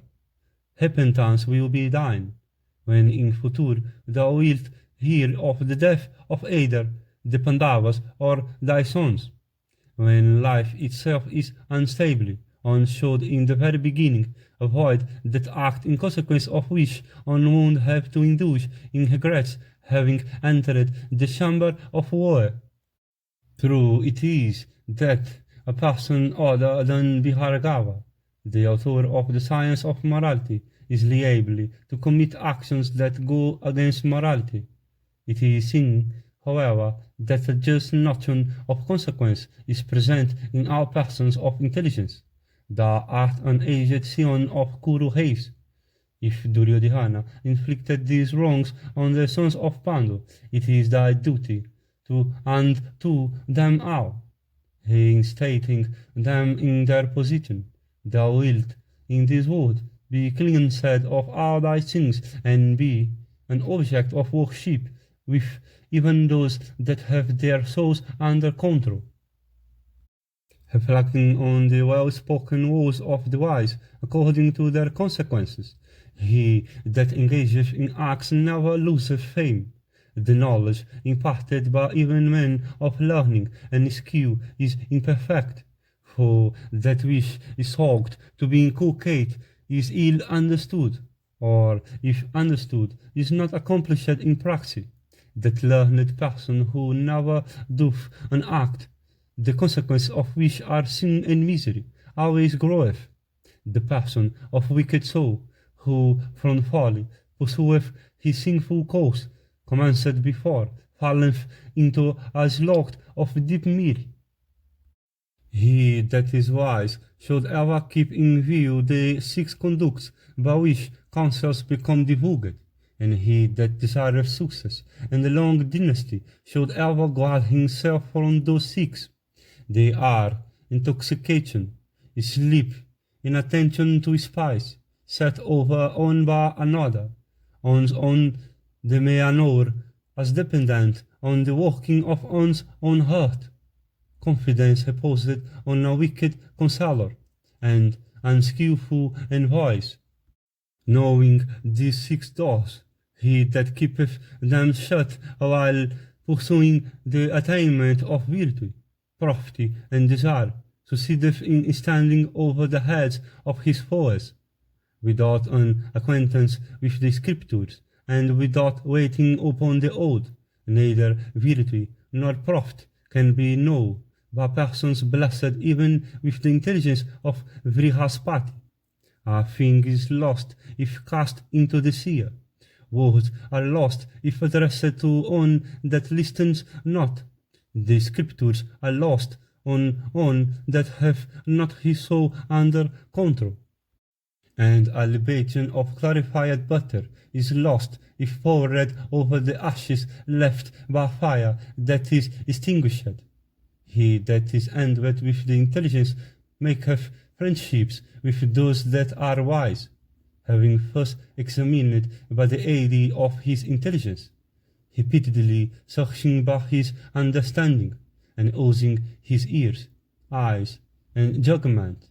Humility removeth oblock, ears, failure, prowess, forgiveness always conquereth anger, and auspicious heats destroy all indications of evil.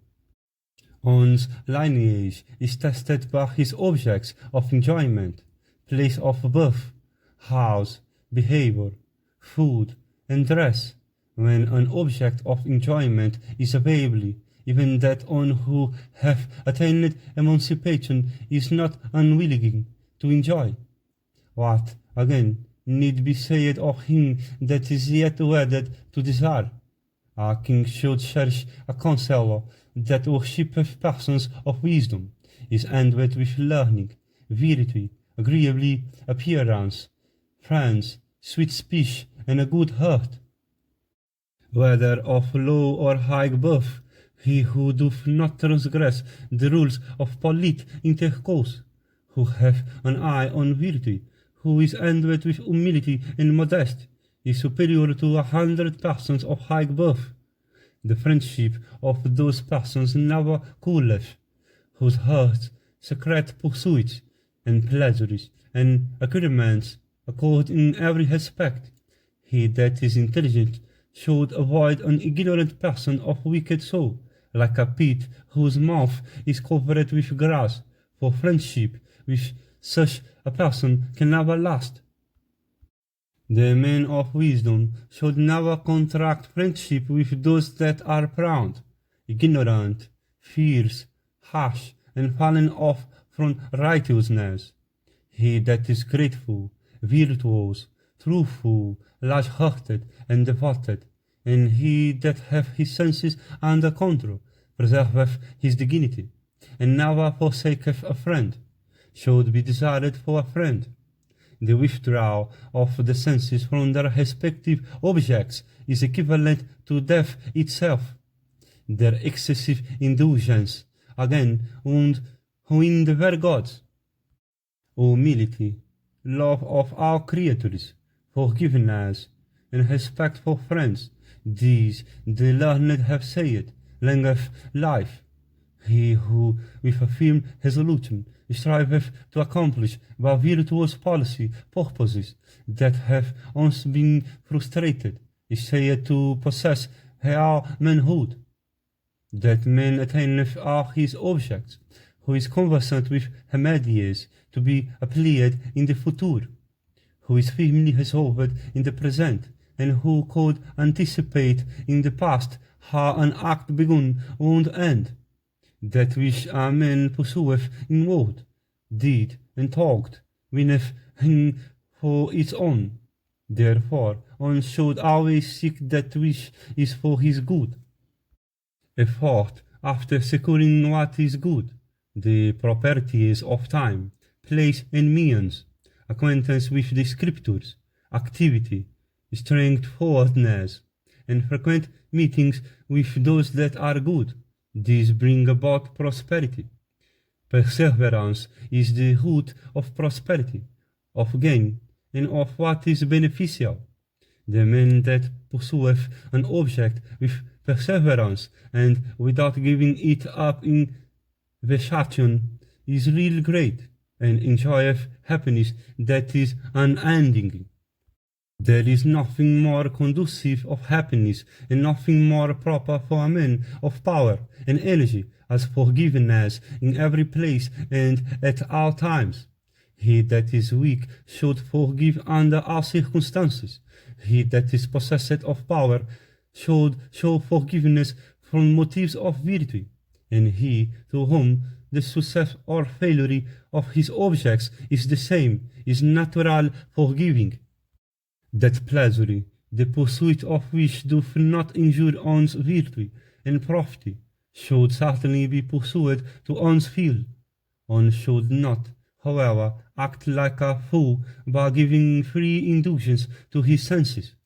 Prosperity never hesitates in one who suffers himself to be tortured by grief, who is addicted to evil ways, who denies Godhead, who is idle, who hath not his senses under control, and who is divested of exertion. The man that is humble, and who from humility is modest, is regarded as weak and persecuted by persons of misdirected intelligence. Prosperity never approacheth from fear the person that is excessively liberal, that giveth away without mastery, that is possessed of extraordinary bravery, that practiseth the most rigid vows, and that is very proud of his wisdom. Prosperity doth not hesitate in one that is highly accomplished, nor in one that is without any accomplishment. She doth not desire a combination of all the virtues, nor is she pleased with the total absence of all virtues. Blind like a mad cow, prosperity sees with someone who is not remarkable. The fruits of the Vedas are ceremonies performed before the fire.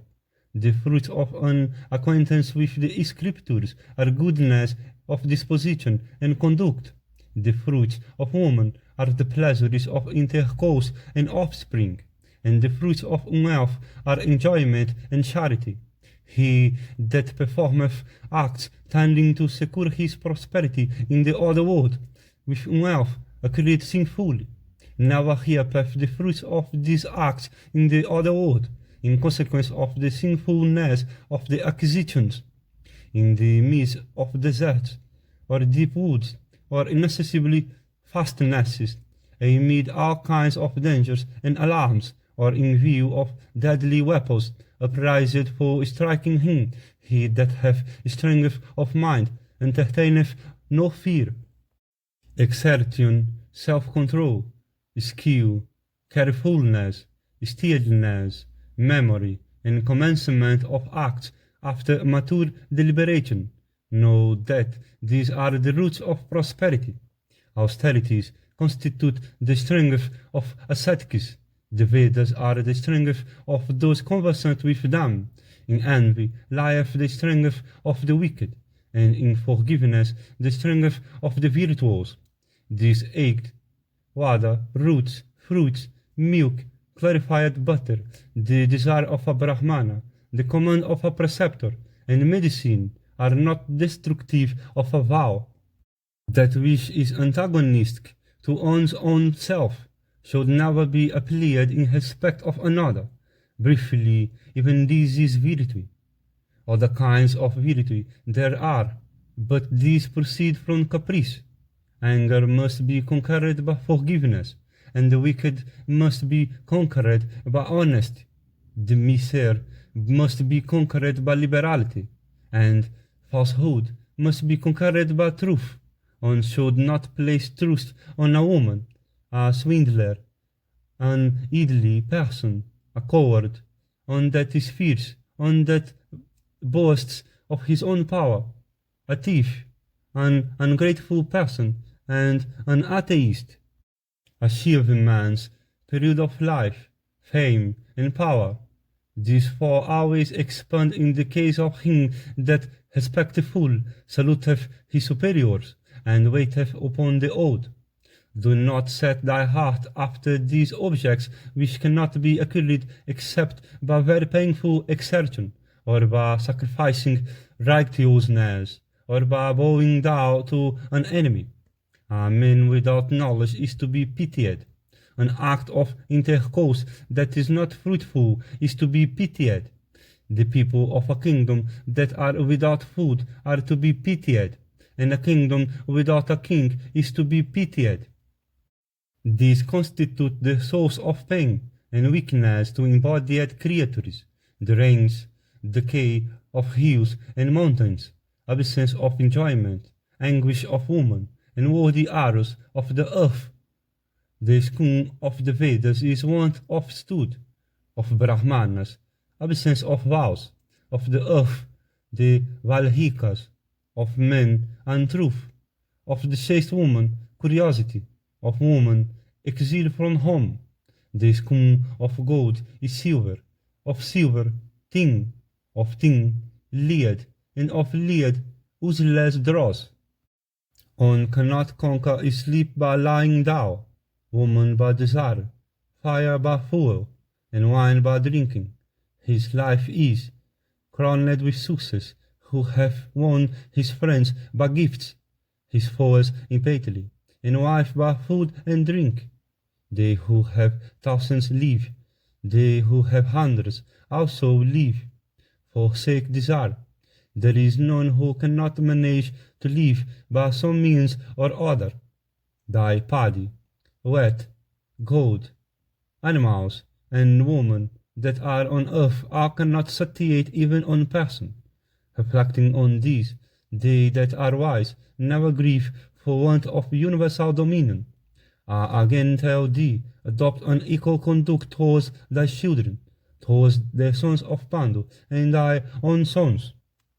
Vidura saith, worshipped by the good in abandoning pride, that good man who pursueth his objects without outstepping the limits of his power, soon succeedeth in winning fame, for they that are good, when gratified with a person, are certainly competent to bestow happiness on him.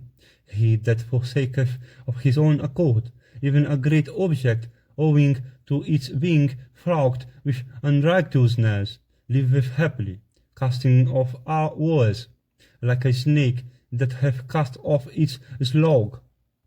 A victory gained by an untruth, deceitful conduct towards the king, and insincerity of intentions expressed before the preceptor. These three are each equal to the sin of slaying a Brahmana.